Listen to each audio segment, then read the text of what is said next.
Hi అండి, అందరికీ నమస్కారం. Welcome to Indian home cooking channel. ఈరోజు మీకోసం మంచి రెసిపీ అండి. కర్రీ అండి ఇది. టమాటా కొత్తిమీర పచ్చడి తయారీ అండి. రోల్లో రుబ్బుకుంటే చాలా బాగుంటుందండి, లేదంటే మిక్సీలో వేసి రుబ్బుకున్నా పర్లేదు.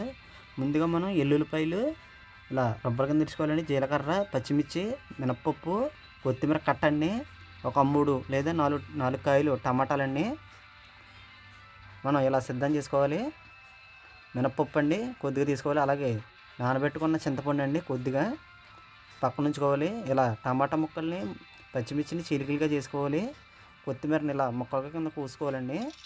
ముక్కల కింద కోసుకుని పక్కన ఉంచుకోవాలి. ఒక పళ్ళెంలోకి తీసుకుని ఉంచుకోవాలి. ముందుగా మనం పొయ్యి మీద బాణీ ఉంచుకొని ఒక గరిటె నూనె వేసి లేదా 2 గరిటెల నూనె వేసి పచ్చిమిర్చి, వెల్లుల్లిపాయలు ఇలా ద్వారగా వేపించాలండి. ఇలా ద్వారగా వేపించిన తర్వాత మినప్పప్పు కూడా వేసేసి వేపించాలండి.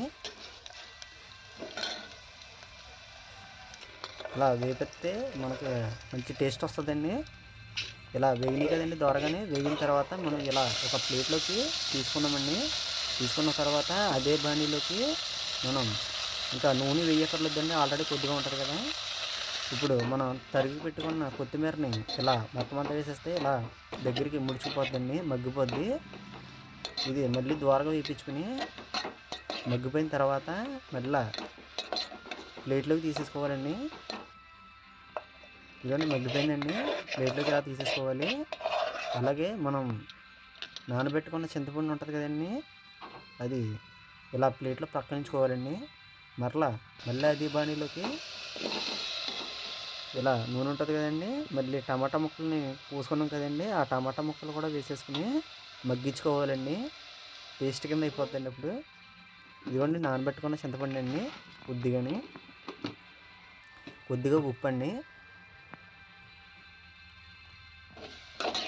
టమాటాలను ఇలా ద్వారగా వేయించుకుంటే మనం మగ్గిపోద్దండి, మగ్గిపోయి పేస్ట్ కింద అవుద్ది.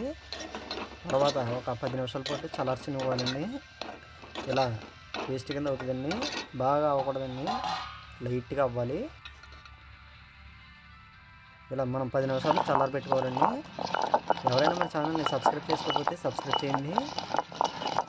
ఇప్పుడు మనం రోల్లో నుండి లేదంటే మిక్సీలో కానీ రుబ్బుకోవచ్చు. ముందుగా మనం వేయించుకున్న సాల్తీలు ఉన్నాయి కదండి, అవి ఇలా మెత్తగా రుబ్బుకోవాలండి. రుబ్బుకున్న తర్వాత మనం ఇలా రుబ్బుకున్న తర్వాత మనం ముందు కొత్తిమీర ఉంది కదండి, కొత్తిమీర అలాగే చల్లారబెట్టుకున్న టమాటా ఉన్నది కదండి,